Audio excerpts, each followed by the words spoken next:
दोस्तों अलग अलग मार्केट सिचुएशन में कभी लार्ज कैप अच्छा करते हैं, कभी मिड कैप, कभी स्मॉल कैप अच्छा करते हैं। इस वीडियो में आपको एसेट एलोकेशन के बारे में आइडिया आएगा, आपको अपने रिस्क के बारे में अंडरस्टैंडिंग और ज्यादा अच्छी होगी दोस्तों।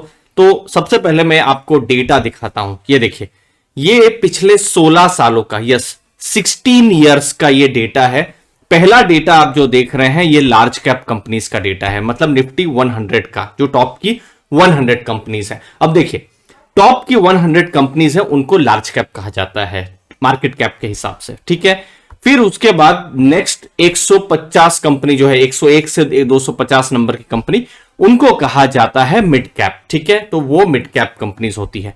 और फिर 250 नंबर से नीचे स्मॉल कैप कहा जाता है। अब देखिए, ये 16 सालों का डेटा है।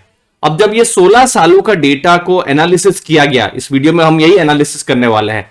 तो कभी लार्ज कैप अच्छा करते हैं, कभी मिड कैप, कभी स्मॉल कैप। जैसे फॉर एग्जांपल मैं एक रैंडम एक डेट लेता हूं, जैसे ये मार्च 2013, 8 साल पहले।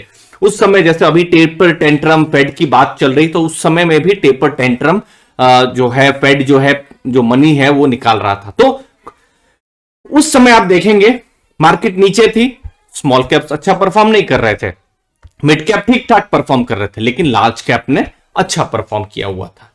बहुत ही रिसेंट में अगर हम जाएं तो 2017 मार्च का ये डेटा है। तो हमने देखा कि लार्ज कैप ठीक ठाक परफॉर्म कर रहे हैं 22.6%, मिड कैप जो है 37.2% और स्मॉल कैप्स और अच्छा 40% रिटर्न वो दे रहे हैं। एक और डेटा आपको दिखाता हूं, जैसे मार्च 2010। अब ये साल दर साल का डेटा है, मतलब जैसे अप्रैल 2009 से मार्च 2010 वैसा फाइनेंशियल ईयर। तो ये एक चीज है, ये डेटा में आप मान सकते हैं कि एरर आ सकता है। क्यों? क्योंकि हमने एक स्पेसिफिक पॉइंट को ही यहां पर लिया है। ये जब मैं एनालिसिस कर रहा था एचडीएफसी म्यूचुअल फंड की, तो वहां पर ये वाला मुझे डेटा मिला था। तो देखिए, मार्च 2010 ग्लोबल फाइनेंशियल क्राइसिस के बाद जब मार्केट अच्छी हो रही थी, मतलब उभर रही थी, तो लार्ज कैप ने 85% रिटर्न दिया, मिड कैप ने 135, लेकिन स्मॉल कैप ने 141% रिटर्न दिया। बहुत अच्छा रिटर्न दिया। लेकिन जब मार्केट गिर रही थी, जब ग्लोबल फाइनेंशियल क्राइसिस आया था, ये 2008 से अप्रैल से लेकर मार्च 2009 तक, तो देखिए सब कुछ तब गिरे थे। जैसे पिछले साल कोविड में गिरे थे। मैं पिछले साल का डेटा इसीलिए मैं अभी नहीं ले रहा हूं आपको, क्योंकि पास्ट के डेटा मैं आपको समझाना चाहता हूं। तो देखिए, मार्केट 36.6% गिरी थी लार्ज कैप, लेकिन ये फिर भी कम गिरे थे। आप मिड कैप देख सकते हैं 55% गिरे थे दोस्तों। मतलब समझ लीजिए 1 लाख का 45,000 हो गया था। सोचिए आदमी का कैसा स्ट्रेस हो जाए, आदमी चिंता में आ जाए। और वही हुआ था 2008-9 में। लेकिन जब मार्केट बढ़ी तो ये जो 36% थे वो फिर अपना 84% वो बढ़े, और सिमिलरली जो स्मॉल कैप्स भी जो थे वो और ज्यादा बढ़े।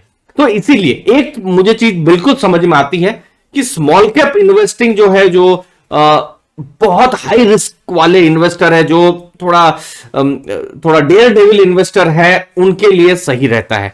लेकिन लार्ज कैप इन्वेस्टिंग जो है वो किनके लिए, एक चीज जब समझ में आ रही है कि जो थोड़ा स्टेबल रिटर्न चाहते हैं, जो मार्केट गिरे तो जिनके स्टॉक्स कम गिरे, मार्केट बढ़े तो ठीक है, बहुत ज्यादा नहीं बढ़े, ठीक ठाक बढ़े। तो यहां पर आपको अपना रिस्क समझना है। अब लॉन्ग टर्म का मैंने तीनों का डेटा को मैंने देखा। लॉन्ग टर्म ये जो 16 साल का जो है लार्ज कैप को, ये सबको मैंने प्लस माइनस जब मैंने किया, ये वाले पूरा 16 सालों का प्लस जब मैंने किया, तो मुझे 305 के परसेंट का रिटर्न मुझे मिला।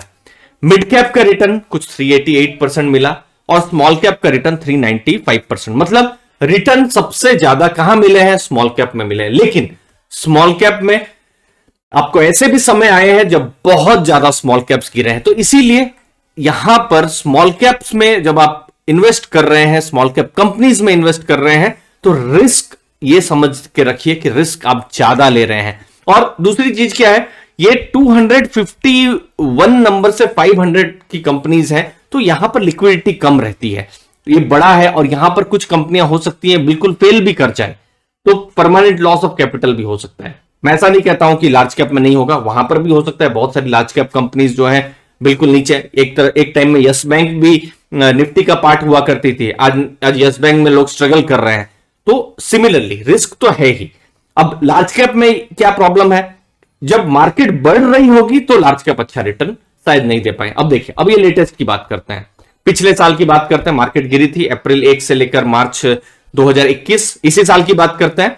तो देखिए, स्मॉल कैप 118.7% रिटर्न दिया और लार्ज कैप ने 71.2% रिटर्न दिया। लेकिन पिछले साल फिर मार्केट गिरी थी, तो देखिए स्मॉल कैप 40% नीचे था और लार्ज कैप जो था 25% नीचे। तो बिल्कुल समझ में आ रहा है, गिरती मार्केट में लार्ज कैप ठीक कर रहे हैं और बढ़ती मार्केट में स्मॉल कैप ठीक कर रहे हैं। मिड कैप की हम बात नहीं कर रहे, क्योंकि मिड कैप यहां बीच में ठीक ठाक अपना परफॉर्म कर ही ले रहा है। वो कहीं मिड कैप में, वो भी मिडल में ही कहीं पर है, वो एक्सट्रीम में नहीं है। अब देखिए, ये पूरे 16 साल का रैंकिंग है। पहला रैंक बहुत इंपॉर्टेंट है। कितनी बार लार्ज कैप ने आउट परफॉर्म किया? 6 बार किया 16 बार में। कितनी बार स्मॉल कैप ने आउट परफॉर्म किया? 7 बार किया। और कितनी बार मिड कैप ने आउट परफॉर्म किया? 3 बार किया। तो ये एक चीज समझना बहुत जरूरी है।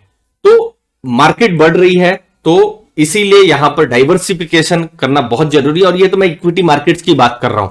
एक ऐसा भी समय आया होगा, देखिए, जब इन्वेस्टर बिल्कुल फ्रस्ट्रेट हो गए होंगे, जैसे ये मार्च 2016 का ये एक समय हो सकता है, ठीक है।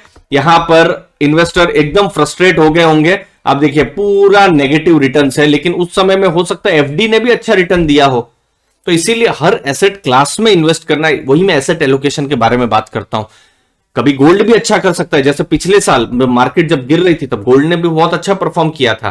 तो ये एक चीज है, गोल्ड भी सही है, रियल एस्टेट भी सही है, जो एफडीज है, बॉन्ड्स है, वो मार्केट भी सही है। तो एक तरीके से एसेट एलोकेशन किया जाए तो अच्छा रिटर्न हो सकता है। तो यहां पर क्लासिफिकेशन लार्ज, मिड, स्मॉल की और ज्यादा क्लैरिटी के साथ 2017 में हुई है। वैसे इस डेटा में उन डेटा को भी कैप्चर करने की कोशिश की हुई है, लेकिन अभी भविष्य के डेटा इसको लेंगे। ये एक चीज आप देख सकते हैं। आप सबसे ज्यादा जो रिटर्न है स्मॉल कैप के द्वारा मिले हुए हैं, लेकिन वहां पर आपको ड्रॉडाउन, मतलब नीचे जाए तो उसके लिए भी आपको रेडी रहना पड़ेगा। अच्छा स्टॉक हो तो वो बाउंस बैक कर भी सकता है, नहीं तो बहुत कंपनियां बाउंस बैक नहीं भी कर पाती है। स्टॉक सिलेक्शन जो है वो फोकस में होना चाहिए।